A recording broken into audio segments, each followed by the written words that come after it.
Continuing our health conversation this morning, you may have noticed recently that a lot of celebrities have come out to talk about dealing with endometriosis. We brought in Dr. Sharon Thompson of Central Phoenix Obstetrics and Gynecology to discuss what is endometriosis. Sure. How do you distinguish between what would be traditional menstrual pain and knowing that you've really got a problem that you need to seek some help from the doctor? Sure. First, I want to say thank you for having me and thanks for dealing with this important topic. The more that we can cover these issues, the better women are able to take care of themselves. So endometriosis is a byproduct of what I call a woman's superpower, her ability to grow a baby in her body. And so every month in her cycle, a woman does two things. Her ovaries make cysts, that one of which will become the cyst for that month. And if it meets its sperm, she can get pregnant.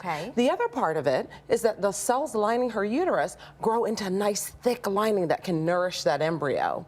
If she does not get pregnant, she sheds that lining. That's her period. Right? Endometriosis is where those cells lining the uterus grow outside the uterus.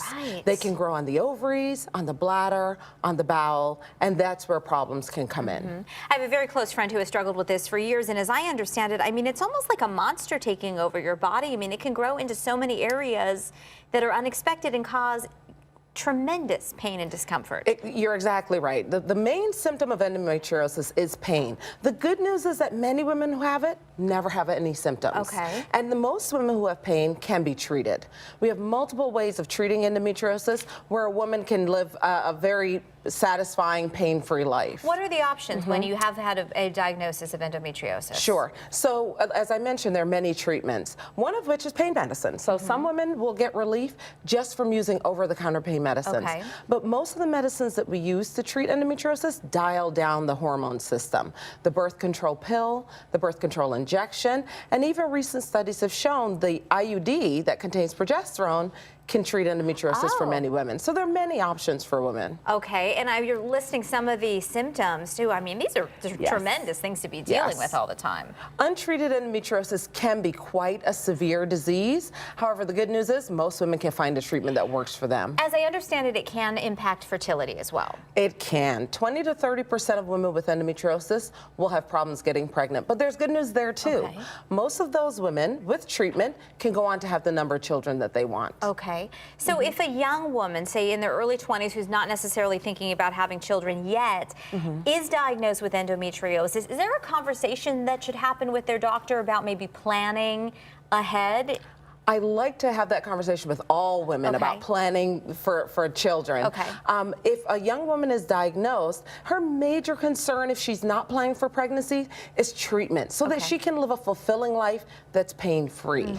And when she's ready for children, to come to her doctor and have that conversation. Quick reminder, doctor, how often should we be seeing our doctor? I know it's so easy, especially as women, especially as moms. We get so busy and we're doing appointments for everybody but ourselves. That is a great question, and it actually comes up a lot. With changes in the guidelines for how we screen for various diseases, women are often asking, and in fact, I was writing a blog post last night, doctor, should I come back next year? And yes, you should.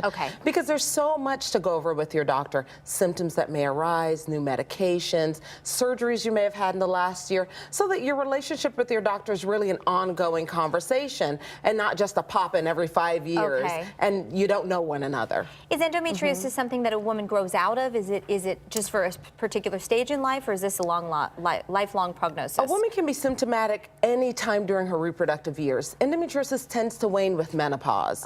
But again, it can be treated so that the symptoms aren't too problematic. Well, where do we find you if someone's looking for a doctor? It's always hard to make that connection. Absolutely. Finding a doctor that you can trust is a challenge. We are at 10th Street in McDowell at Central Phoenix OBGYN in the beautiful historic Grinnell building. Oh, nice. Well, thank you very much. It's not a conversation that we have very often, so it's an interesting perspective, and it's always important to encourage, especially our ladies out there, to go and ask their questions. I appreciate you having me. Thank you, Dr. Thompson.